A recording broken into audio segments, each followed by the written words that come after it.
Welcome, everyone. Today, we will discuss what would have happened if the Molotov-Ribbentrop Pact was never broken.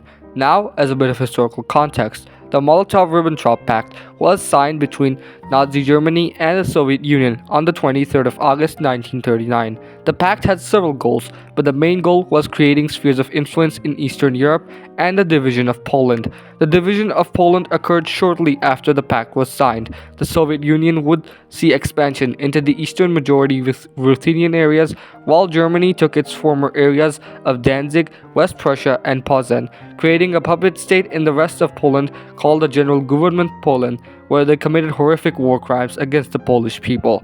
This invasion of Poland would also see Britain and France declaring war on Germany, starting the Second World War. In Eastern Europe, Germany and the USSR set lines for each other's sphere of influences. At the start, Germany would have influence over Lithuania, but the Soviets exchanged some Polish territory for Lithuania. The Soviets were also supposed to gain Finland, but after their failure in the Winter War, they only gained some border regions. This was supposed to be the status quo as per set by the Molotov-Ribbentrop Pact, but as we all know, Germany invaded the Soviets on June 22, 1941, thus breaking the pact. But what if they didn't? Today, we will answer that question. But before starting the scenario, I would greatly appreciate it if you would subscribe to the channel, as it would help me create more alternate history scenarios just like this. The video originally scheduled for this date has been delayed to the 30th of January, as on the 15th of January, the part 3 to the Ottoman saga will drop, with it being the final one. But without any further ado, let's start the scenario. To make sure that the pact remains intact, we would have to change the minds of the German leadership, which would be incredibly hard, if not impossible. The ultra-nationalist ideology was built upon hating communism and saw Slavs as subhuman. The funny mustache man himself believed that it was the destiny of the German people to go east and repopulate those areas in a concept known as Lebensraum.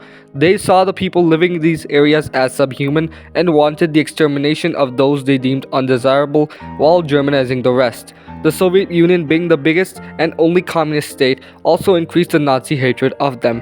So from here we will realize how hard it is to change the ultranationalist mind. So instead we will take a detour to the escape at Dunkirk and use it as our starting point. Here we will have the Germans manage to capture the Allied soldiers. The British ships wouldn't arrive in time to save their troops and they'd soon be captured. The rest of the war in France would go mainly the same. A big effect this would have would be on the morale of both sides. The British would be severely demoralized, with some like Lord Halifax even suggesting signing a peace deal. But Churchill would still get Britain to remain in the war, and in his famous speech would say, "We shall fight them on the beaches, we shall fight them on the landing grounds, we shall fight them in the fields and in the streets, we shall fight in the hills, and we shall never surrender." The Germans, on the other hand, would be extremely confident following their victory, and in their overconfidence would decide to execute Operation Sea Lion. The Germans, after some intense bombing runs over the British Isles, would manage to land 250,000 soldiers on the Isles and would send an additional 500,000 soldiers to stabilize the front. Now, some of you may think this means Germany can take London, but that is basically impossible. Even historically, Britain had 1.5 million soldiers defending the Isles, and now with the invasion, that number would most likely increase to 1.8 million. The German supply chain would also be unstable, as when the Germans land, the Royal Navy would know exactly where to strike to prevent the Kriegsmarine from resupplying their soldiers. Thus, this would leave the Germans undersupplied and heavily outnumbered, and by mid-1941, these soldiers would all get captured. This would be a huge blow to the German morale and would strengthen the British morale.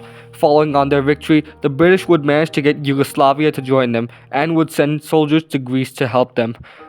Greece and Yugoslavia would still fall by early 1942, but the Axis victory there would be extremely costly, and by the end, many in the German army would get disillusioned with the SS and the ultra-nationalists, which would have implications later on.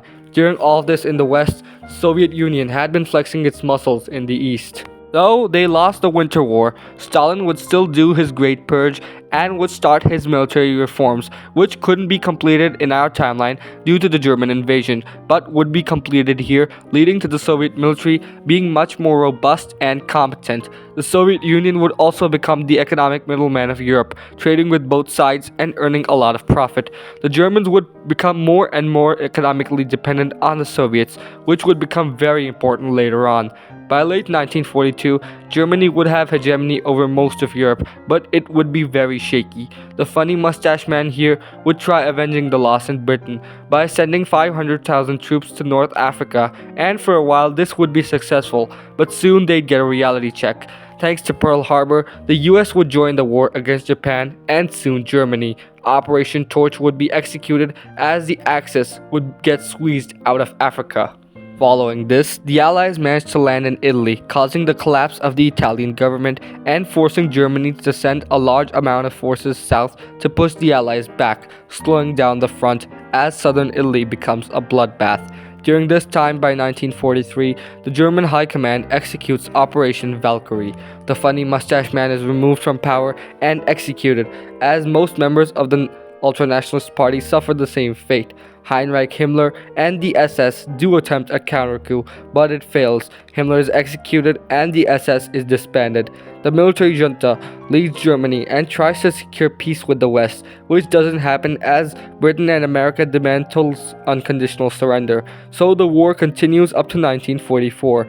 At the same time, the Soviets would start demanding more and more concessions from the Germans, which may be in the form of economic assets and even slight border adjustments. While in Asia, the war would go normally, but here the Soviets would decide to intervene. The Soviets invade and overrun Manchuria and Korea. This causes the collapse of the Japanese supply lines and makes things easier for the Americans, who, after doing a naval invasion of Tokyo, forced Japan to surrender.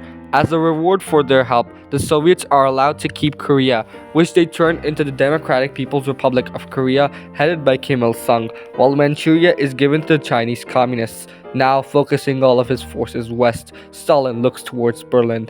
Now, if you ask any historian if the Soviets planned to do their own Barbarossa, they'd be split. But the fact is that Stalin was a cold-blooded opportunist, so he definitely pulled something like this.